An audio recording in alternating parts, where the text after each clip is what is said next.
tout le monde, je me présente, je suis Atil Manel, une étudiante en 5e année médecine. Je vous présente mon travail sur la structure des acides gras comme une première partie du cours des lipides.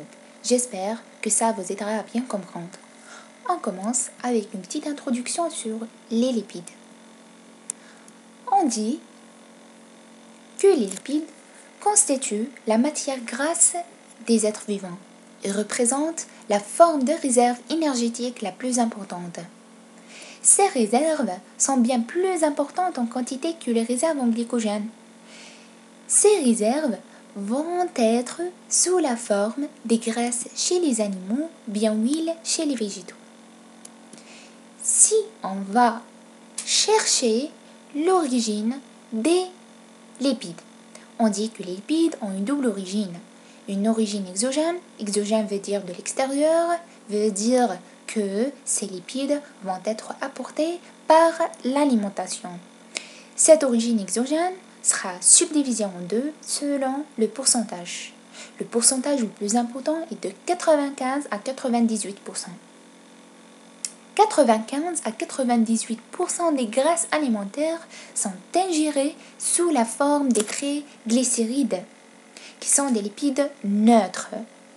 À côté des triglycérides, les graisses alimentaires contiennent d'autres constituants. Ces constituants représentent 2 à 5% sous la forme des phospholipides, des sphingolipides et de façon minoritaire les esters de cholestérol. On note comme une petite remarque que l'alimentation contemporaine apporte environ 100 à 150 grammes de triglycérides par jour. Pour l'autre origine, c'est l'origine endogène. Endogène veut dire à l'intérieur de notre organisme, veut dire que ces lipides sont synthétisés par l'organisme et qu'on appelle les graisses endogènes. On passe maintenant au type des lipides. Les lipides peuvent être complètement apolaires. On note comme exemple les triglycérides et les esters de cholestérol. Et faites attention, les esters de cholestérol qui sont apolaires et non pas le cholestérol.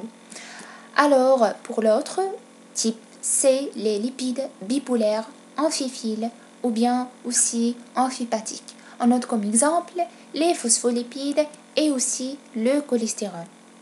Le cholestérol est bipolaire alors que les esters de cholestérol sont apolaires, sont complètement apolaires.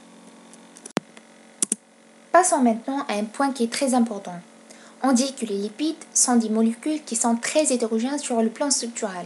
Très hétérogènes sur le plan structural, mais que les lipides ont des structures différentes. Mais ils ont un point commun. Ce point commun est une propriété physique. Cette propriété physique est appelée la solubilité. Les lipides sont insolubles dans l'eau, mais ils sont solubles dans les solvants organiques comme l'éther, le chloroforme, le benzène, etc. Je vais les exemples là. Donc, résumé, les lipides sont des molécules très hétérogènes pour la structure. Ils sont insolubles dans l'eau, mais solubles dans les solvants organiques. Passons maintenant au rôle. Les lipides sont des molécules qui sont très importantes pour notre organisme, sont très importantes pour le fonctionnement de notre organisme, sur le plan énergétique, sur le plan structural ou dans l'activité biologique. On commence avec le rôle énergétique. Le compartiment de réserve énergétique est essentiellement constitué par des triglycérides du tissu adipeux. Un adulte sain, le poids TRO est normal, donc ce tissu représente un pourcentage de 12 à 25% du poids corporel, dont 75% sont des triglycérides. Et donc, on déduit que les réserves intracellulaires d'énergie est constituée essentiellement par des triglycérides qui sont des lipides neutres. Deuxièmement, sur le plan structural, les lipides sont des matériaux de structure et contribuent à la formation des couches de protection cellulaire. Sont des composants des membranes biologiques. On note comme exemple la membrane plasmique, نعرفوا بلي la membrane plasmique est une bicouche lipidique. Et la bicouche lipidique est constituée essentiellement par des lipides complexes comme le cholestérol et aussi les phospholipides. Le troisième point, ou bien le troisième rôle, sont des précurseurs d'activité biologique, comme les hormones stéroïdes et surtout les vitamines liposolubles, les médiateurs extracellulaires, les messagers intracellulaires, etc. Ok, d'accord, on passe au transport. On a déjà cité que les lipides sont insolubles dans l'eau et donc ils ont besoin de molécules qui permettent leur transport dans la circulation générale. Donc on a deux formes de transport, soit sous forme d'une association lipidoprotéique qui est appelée une lipoprotéine et c'est le cas de triglycérides, du cholestérol et des phospholipides. Ou bien sous la forme d'une association avec l'albumine et c'est le cas des acides gras libres. Ok. Maintenant, on va passer à la classification des lipides. Donc, on va classer les lipides selon leur structure. Et donc, on va distinguer deux types. عندنا les lipides vrais et aussi les composés à caractère lipidique. Commençons par les lipides vrais. On a les lipides simples et les lipides complexes. Pour les lipides simples, sont appelés aussi des homolipides du fait que leur structure ne renferme que des atomes de carbone, de l'oxygène et de l'hydrogène. Ce sont des molécules comme les acides gras, les acyl glycérol ou bien les glycérides, les stérides, les stérols et on va voir ensemble des exemples. Ce sont des molécules qui sont neutres et aussi ils sont apolaires. Pour les lipides complexes sont appelés aussi des hétérolipides ou des lipides complexes du fait que leur structure comporte non seulement des atomes d'hydrogène, d'oxygène et de carbone, mais aussi des hétéroatomes comme le phosphore, le soufre, l'azote. Ce sont des molécules qui sont amphiphiles, plus ils contribuent à la formation des membranes biologiques.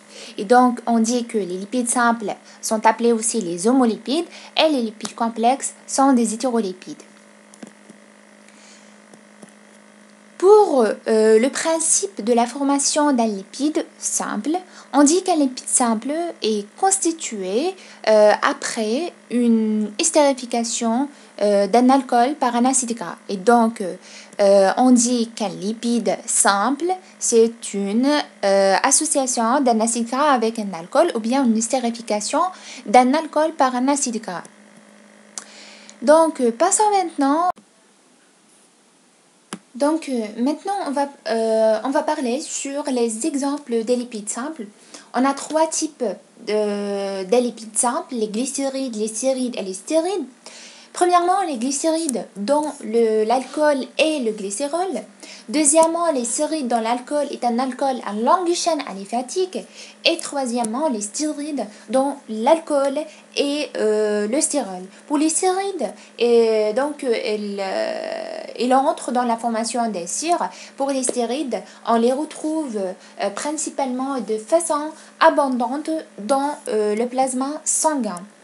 Pour les lipides complexes, on a les glycérophospholipides et les sphingolipides comme deux exemples principaux. Deuxième type dans la classification des lipides, qui sont les composés à caractère lipidique ou bien les lipoïdes, dont on va distinguer deux types ou bien deux familles qui sont chimiquement différentes. On a les eicosanoïdes et aussi les isoprinoïdes. Pour les eicosanoïdes, donc, ce sont des dérivés d'un acide gras polyinsaturé qui est l'acide arachidonique qui possède 20 carbones. Donc, dans cette famille, on a les prostaglandines, les leucotriènes et les thromboxanes. Pour les prostaglandines et les thromboxanes, forment une classe qui est dite la classe des prostanoïdes. Pour les isoprinoïdes ou bien les composés polypréniques. Polyprénique, poly veut dire Une polymérisation d'une unité dite l'unité isoprène, c'est une unité à 5 carbones ou bien une mole à 5 carbones. Dans ce groupe se rangent les terpènes qui sont linéaires et les stéroïdes ou bien les dérivés du styrol qui sont cyclisés.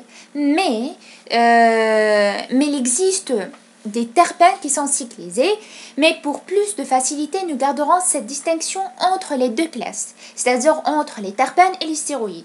Dans les terpènes, on va trouver des vitamines liposolubles et les composés aromatiques, alors que dans les stérols et ses dérivés, on a les hormones stéroïdiennes, les sels biliaires et les vitamines D. On passe maintenant à la définition d'acide gras. On dit qu'un acide gras, c'est un acide carboxylique. Cet acide carboxylique est une molécule qui possède une chaîne carbonée liée à des molécules d'hydrogène, possède deux extrémités, une extrémité formée d'un groupement carboxylique et l'autre extrémité qui possède un groupement méthyle CH3. Et donc, les acides gras sont généralement monocarboxyliques et non ramifiés et dans leur grande majorité, donc, ont un nombre pair d'atomes de carbone, surtout pour les acides gras naturels, dont le nombre de carbone est à peu près de 4 à 32 ou bien 4 à 36 atomes de carbone. Pour les types, on a deux types. On a les acides gras saturés et les acides gras insaturés. C'est quoi la différence entre les deux? Un acide gras saturé veut dire qu'il n'y a pas une double liaison, alors qu'un acide gras insaturé, une insaturation veut dire une double liaison. Et donc, Kingolo monoinsaturé veut dire que cette molécule ou que cet acide gras possède une seule double liaison. Polyinsaturé, yani plusieurs double liaisons. On parle d'un acide gras à chaîne courte lorsque le nombre de carbone est inférieur à 10, chaîne moyenne lorsque le nombre de carbone est entre 10 et 16, alors que à chaîne longue lorsque le nombre de carbone est supérieur à 16. Maintenant, on va passer à la nomenclature des acides gras. Les acides gras possèdent deux types de nomenclature. On va commencer avec la première nomenclature qui est la nomenclature systématique. Donc, dans la nomenclature systématique, il faut indiquer le nombre de carbone par le N et le nombre de double liaisons par X. Il faut aussi ajouter le delta qui indique le nombre de double liaisons, leur position et aussi il faut indiquer leur configuration qui est 6 ou 30. Et donc, on a deux exemples. Donc, le premier, c'est l'acide oléique. L'acide oléique, c'est un acide gras à 18 carbones. Dans ce type de nomenclature, on va commencer de compter le nombre de carbone dès le carbone du groupement carboxylique. C'est-à-dire que ce carbone du groupement carboxylique, c'est le premier carbone. Et donc 1, 2, 2 jusqu'à 18. Après delta, on va désigner la position des doubles liaisons. C'est-à-dire que dans ce type d'acide, ou bien dans la structure d'acide oléique, qui est monoinsaturé, c'est-à-dire qu'il possède une seule double liaison qui se situe entre les carbones 9 et 10. Et donc, on va écrire C18, une seule double liaison et donc un delta, 9, ou bien on écrit 1 delta 9, 10. C'est-à-dire que la double liaison se situe entre le carbone 9 et le carbone 10. Pour l'acide linoléique, donc, il possède le même nombre de carbone que l'acide oléique qui est C18. Donc, j'écris ici C18. Et donc, ce type d'acide gras est dit insaturé, c'est-à-dire qu'il possède deux double liaisons. Il possède deux insaturations.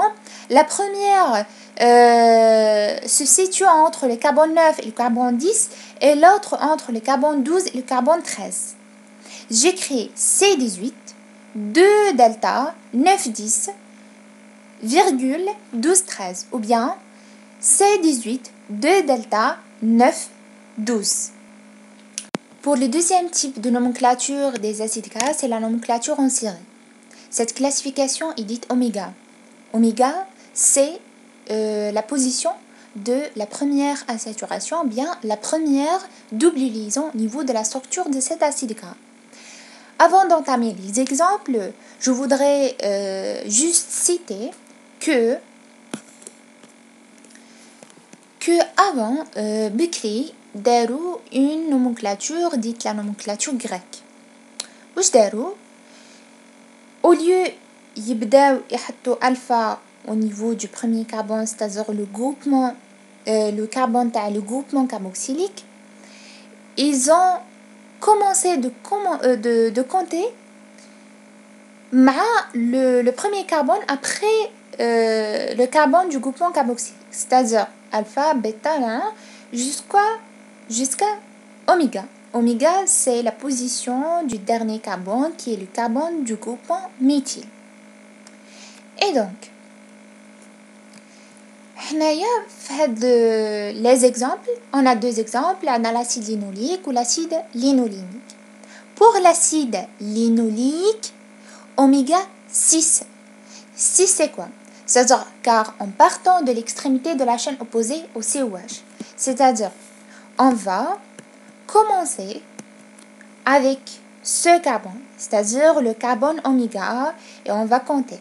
Par exemple ici, la première double liaison, on a 1 qui est oméga, 1, 2, 3. C'est-à-dire, on va écrire oméga 3. 3, c'est la position de la première double liaison en partant de l'extrémité méthyle, c'est-à-dire du carbone oméga, c'est le carbone du groupement méthyle.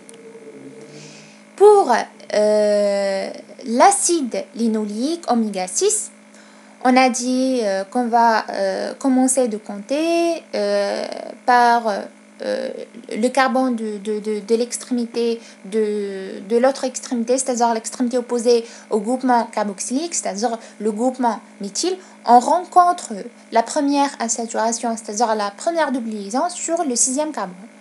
Et l'acide linolénique, c'est le 3e carbone. Et donc, on va écrire oméga 3. On passe maintenant aux acides gras saturés. Les acides gras saturés sont les plus répandus dans la nature.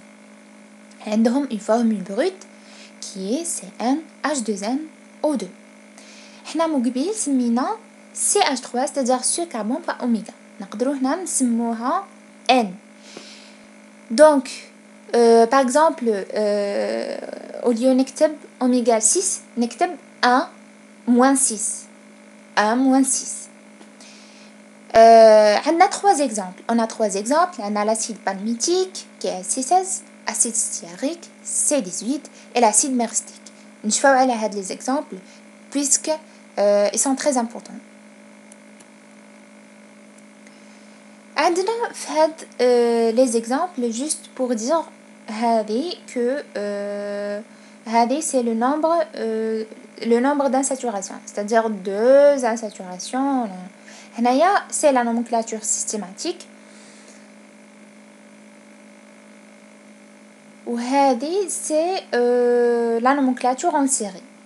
قلنا بلي في la nomenclature en série, donc la position c'est la position de la première double liaison en partant de c'est-à-dire on va commencer de compter dès le carbone du groupement méthyle, alors que l'autre c'est le contraire, c'est-à-dire on va le groupement carboxylique. Donc ici pour l'acide gras, l'acide palmitique qui est un acide gras saturé, c'est-à-dire qu'il ne renferme pas une double liaison, on va écrire C16 0.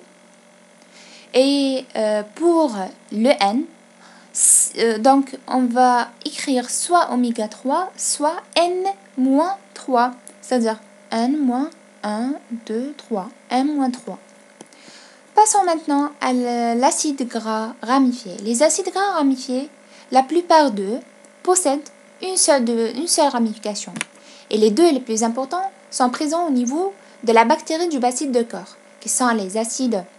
Le premier, c'est l'acide tuberculostéarique et le deuxième, c'est l'acide mycocérosique. Pour les acides gras insaturés, insaturé veut dire qu'il y a une double liaison, veut dire qu'il y a une possibilité d'isomérie, soit une isomérie 6, soit une isomérie trans. Isomérie 6 a la forme d'un bateau, alors que trans, l'isomérie trans, a la forme d'une chaise. Pour les acides gras insaturés, on a les acides gras qui sont monoinsaturés, monoéthyléniques ou bien monoïniques. Et c'est le cas de l'acide palmitoléique et l'acide oléique. Pour les acides gras polyinsaturés ou polyéthyléniques, on a l'acide linoléique et l'acide linolénique qui sont les deux exemples les plus importants. Cas essentiels. Donc les acides gras essentiels sont les acides gras que l'organisme n'est pas capable de fabriquer et donc qu'il doit impérativement trouver dans l'alimentation. C'est-à-dire que ces acides gras vont être apportés par l'alimentation.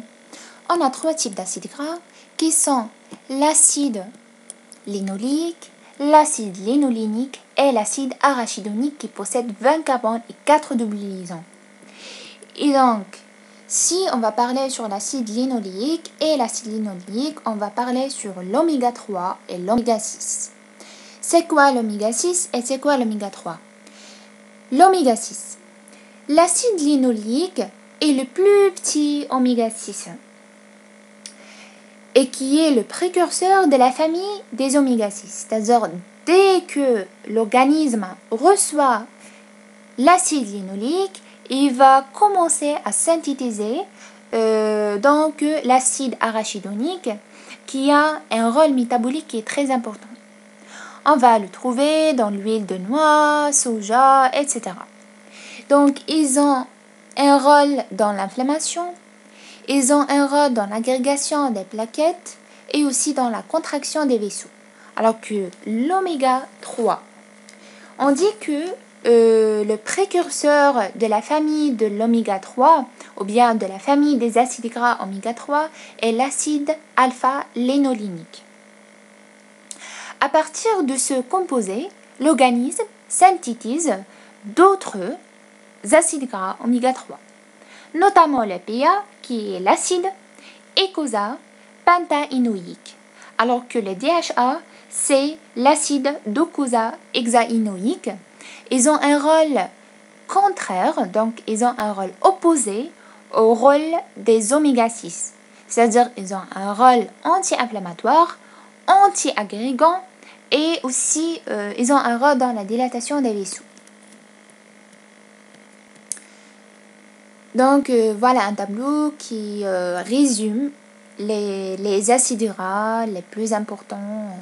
On a l'acide palmitoléique qui possède donc 16 carbones, l'acide oléique, linoléique et linolénique qui possède 18 carbones et arachidonique qui possède 20 carbones. Pour les acides gras atypiques. Les acides gras atypiques, donc, c'est très importante, mais il faut les savoir. Les acides gras atypiques, donc acides gras avec configuration trans, qui est très rare, on la trouve dans certaines bactéries. On a un acide gras avec des doubles liaisons en position anormale, c'est le cas de l'acide urucique du colza, c'est-à-dire il a 22 carbones et une seule double liaison à la position 13. Donc, un acide a un nombre impair de carbone. On a dit que la plupart des acides gras ont un nombre pair de carbone. Mais celui-ci, un acide a un nombre impair de carbone du cheveu porte une double liaison terminale, c'est-à-dire il a 11 carbones, mais la double liaison se situe au niveau du carbone 10, c'est-à-dire c'est un antifongique contre les tanis, abondant dans la graisse des cheveux de l'adulte et presque absent chez l'enfant. C'est-à-dire elle est abondante chez l'adulte, mais elle est absente chez l'enfant.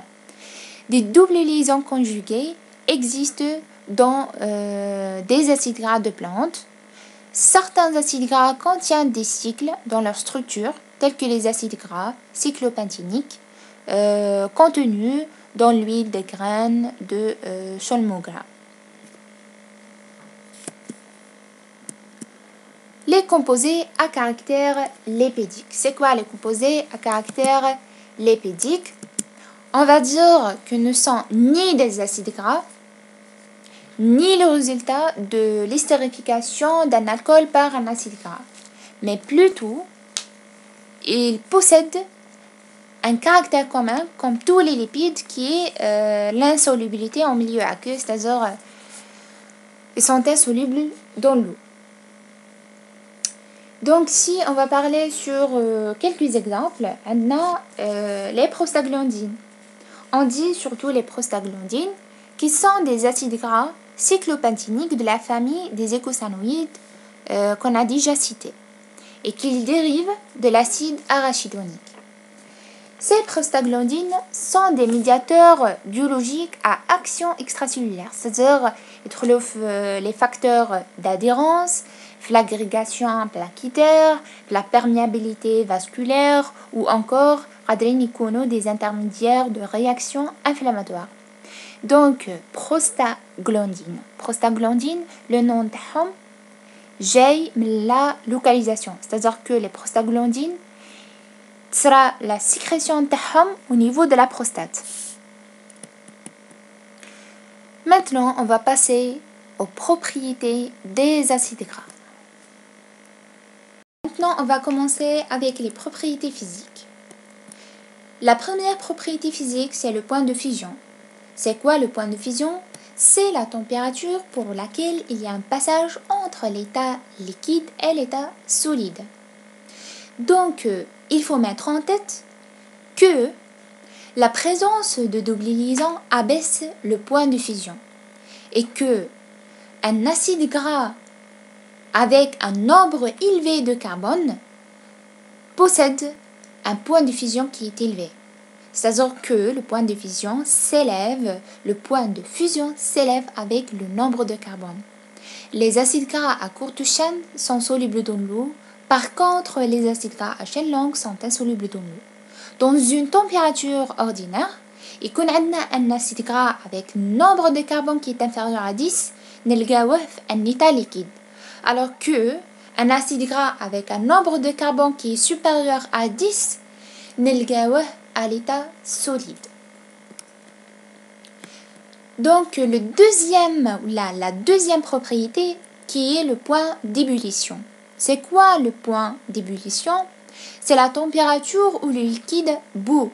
Plus le nombre de carbone augmente, plus le point d'ébullition augmente. Donc la troisième propriété physique, c'est la solubilité des acides gras. Donc les acides gras sont des molécules amphiphiles, c'est-à-dire qu'ils possèdent deux pôles, un pôle hydrophobe et un pôle hydrophile. Le pôle hydrophobe est appelé aussi la queue, qui est la chaîne carbonée, alors que le pôle hydrophile, c'est la tête, qui est la fonction carboxylique. Donc, voilà la chaîne carbonée qui est la partie hydrophobe et la fonction carboxylique qui est la partie hydrophile. Plus le nombre de carbone augmente, plus la solubilité des acides gras dans l'eau diminue. À partir, donc, on dit que en dessus d'un nombre de carbone qui est à 4 ou à 5, les acides gras sont insolubles et s'organisent. Et s'organisent soit en fil moléculaire, donc le premier type de film moléculaire qui est le monomoléculaire, c'est le cas de huile sur l'eau.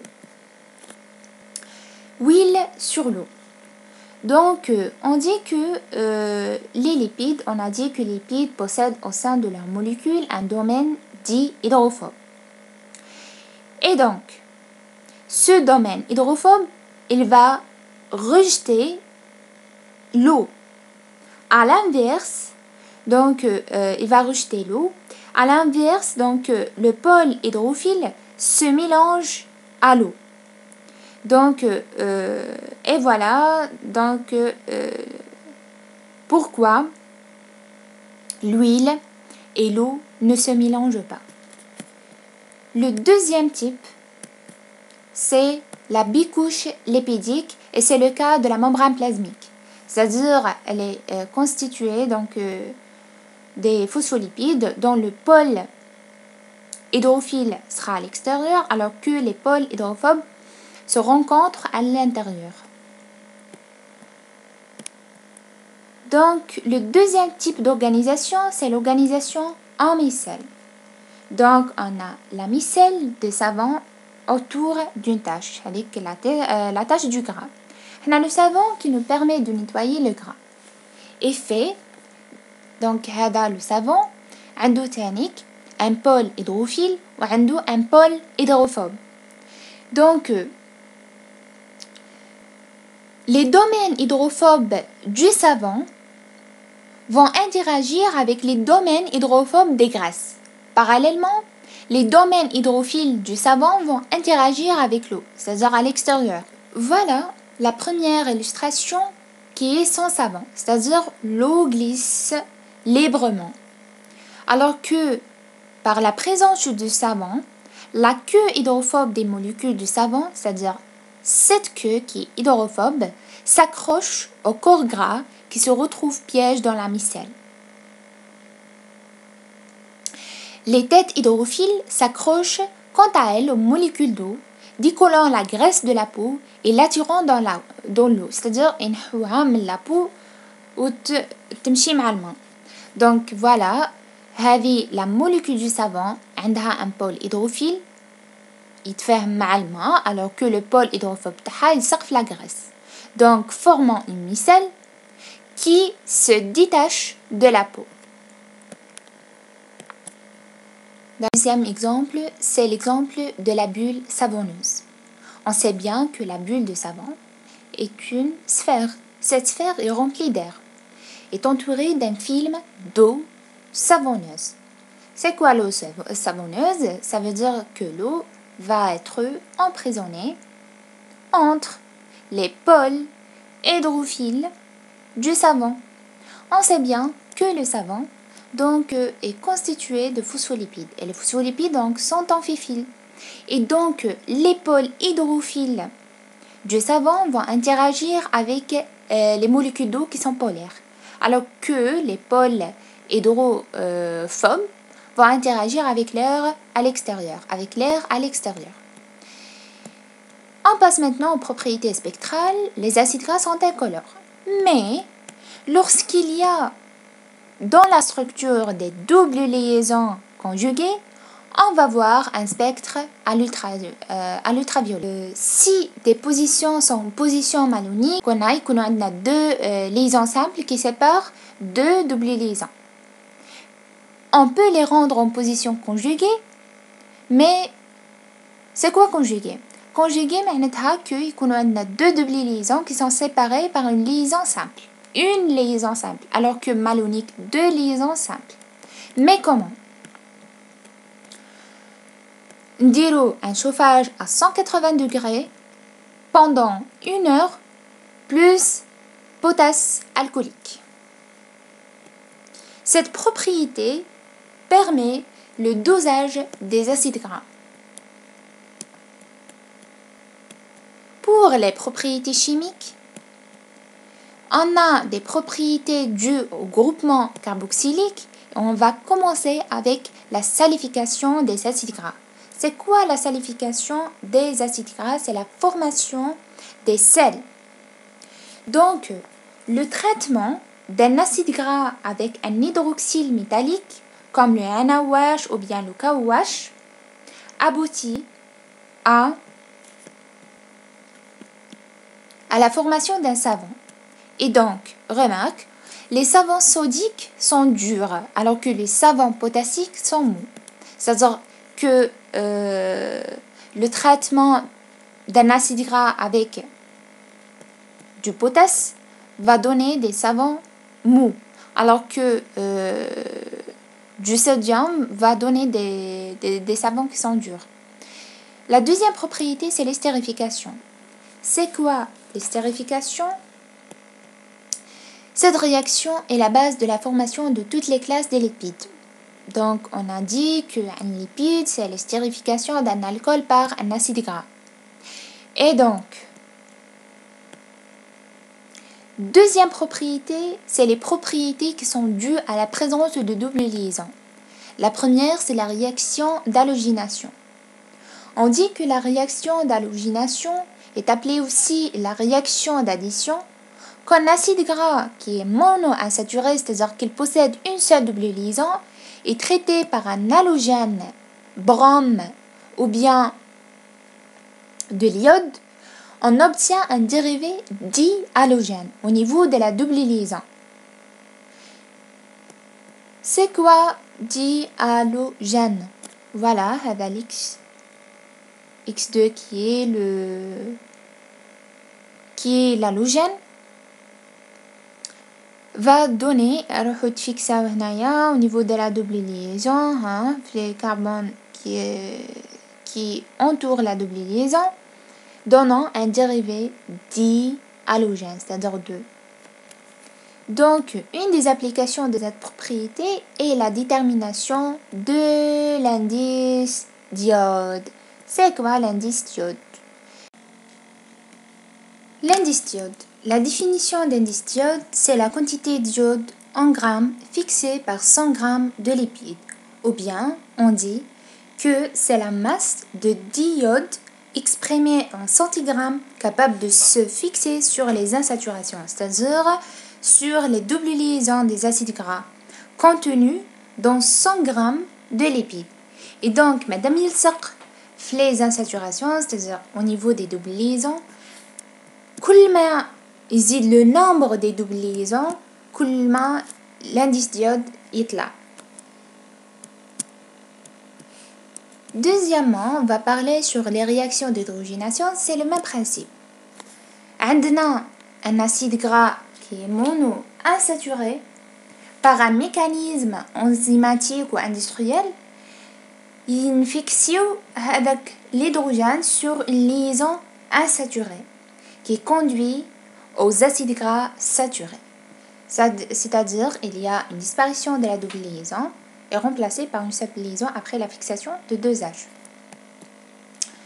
Donc, le mécanisme, نسميوه le durcissement d'huile. Mais comment il sera le durcissement? Le durcissement d'huile a des conditions. لازم un catalyseur qui est le nickel. L'opération se fait à chaud, c'est-à-dire 100 à 200 Celsius. L'hydrogène étant introduit sous pression. L'isomérie 6-trans se fait elle se fait par voie chimique et par la présence de catalyseurs. Un exemple, c'est l'exemple de l'acide oléique. L'acide oléique, c'est l'oméga 9, qui est en 6, qui donne l'acide élaïdique en trans. Cet acide élaïdique n'est pas un acide gras naturel. Il se forme en quantité appréciable au cours de l'hydrogénation catalytique, c'est-à-dire par la présence d'un catalyseur, d'huile végétale, liquide et permet la fabrication de la margarine. Passons maintenant aux réactions des oxydations. On a l'oxydation par un paracide à froid, c'est-à-dire un acide gras, un paracide à froid, comme l'acide performique, il va donner un hypoxyde. Deuxième type d'oxydation, c'est l'oxydation par un acide minéral. Un acide gras avec un acide minéral plus 50 degrés Celsius. Elle va donner un glycol. On va voir ensemble l'oxydation par un oxydant puissant. Donc, un acide gras insaturé va être traité par un oxydant puissant comme le permanganate ou de l'azote, etc. Cette réaction ou ce traitement va provoquer la scission d'acide gras de l'acide gras en deux.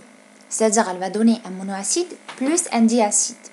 L'auto-oxydation ou bien le rancissement des acides gras. Le processus se déroule à l'air. Et donc, il y a un acide gras insaturé à l'air va produire des peroxydes. Les peroxydes seront une rupture de la chaîne. Donc, va donner des aldéhydes et des acides. Les produits sont toxiques. Mais les aldéhydes, avec l'odeur rance d'allégresse. Si l'oxydation est très énergique, la chaîne carbonée peut être rompue. Où sera la rupture la double liaison et donc va donner 2 fragments acides. Donc, plus le nombre de double liaisons est augmenté, plus l'auto-oxydation est rapide. Donc, maintenant, on va parler brièvement sur la sécativité des huiles. La sécativité d'une huile et son aptitude à sécher à l'air, c'est-à-dire on met à profit cette propriété des huiles en les incorporant dans l'industrie, c'est-à-dire les peintures, les encres d'imprimerie, etc. Le mécanisme يدخل في le traitement تاعو في le processus تاعو le dioxygène de l'air, c'est-à-dire avec le dioxygène de l'air qui facilite la sécativité et qui crée un radical C.